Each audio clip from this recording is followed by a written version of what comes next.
Selamat datang ke Liga M Update. Keputusan masa penuh minggu pertama, perlawanan Unifil Liga Super Malaysia 2026-2027, Isnin 24 Ogos 2026, penuh drama, gol dan emosi. Dalam video ini turut disertakan kedudukan terkini, penjaring terbanyak, bantuan gol terbanyak, serta jadual seterusnya.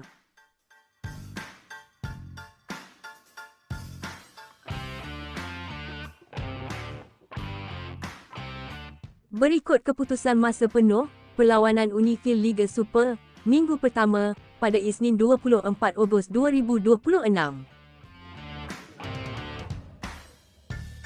Sabah FC membuka kempen Liga Super Malaysia 2026-2027 dengan kemenangan bergaya selepas menewaskan Star City FC 3-1 di Stadium Likas, Kota Kinabalu, malam Isnin 24 Ogos 2026. Dan Ingham meletakkan Sabah di depan pada minit ke-26 sebelum Rafael Vito menyamakan kedudukan untuk Star City FC 3 minit kemudian.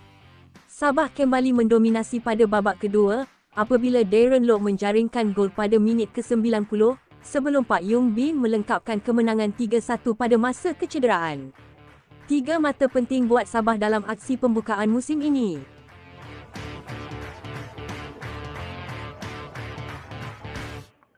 Berikut, kedudukan terkini Liga Super Malaysia 2026-2027 minggu pertama. Selepas aksi terkini minggu pertama, Selangor FC berada di puncak Liga Super dengan 3 mata dan kelebihan jaringan. JDT, Terengganu FC dan Sabah FC turut mengumpul 3 mata, masing-masing berada di tempat kedua hingga keempat berdasarkan perbezaan gol. DPMM FC melengkapkan kelompok 5 teratas dengan 3 mata, manakala Kuala Lumpur City FC dan Negeri Sembilan FC masih belum beraksi. Di bahagian bawah, Penang FC, Star City FC, Kelantan Red Warrior FC, Kuching City FC dan Melaka FC masing-masing masih belum mengutip mata.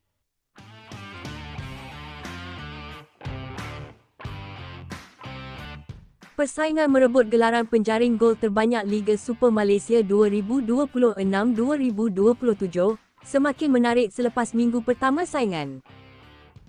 Ketika ini, 3 pemain berkongsi kedudukan teratas dengan 2 gol, iaitu Krigor Morais, Faisal Halim dari Selangor FC dan Gervain Castaner dari Terengganu FC.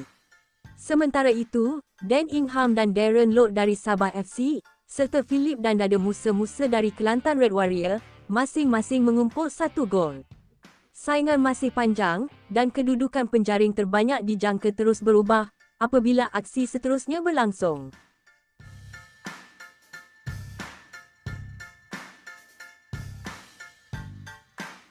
Berikut, jadual perlawanan Unifil Liga Super Malaysia 2026-2027, tarikh 26 Ogos 2026.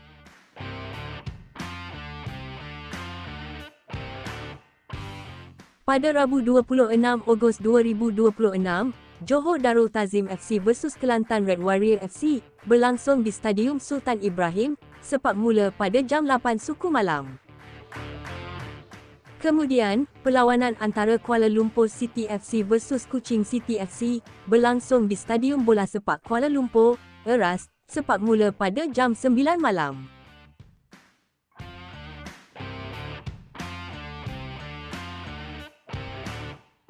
Jadi itulah dia, keputusan masa penuh, kedudukan terkini, serta penjaring gol terbanyak setakat ini, perlawanan Unifil Liga Super 2026-2027, minggu pertama, Ahad 24 Ogos 2026.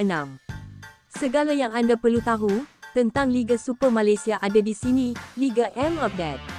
Teruskan sokongan anda, jangan lupa like, share dan langgan saluran ini. Sebab di sinilah anda akan dapat berita terkini dan paling pantas tentang bola sepak tempatan. Jumpa lagi dalam update seterusnya, geng.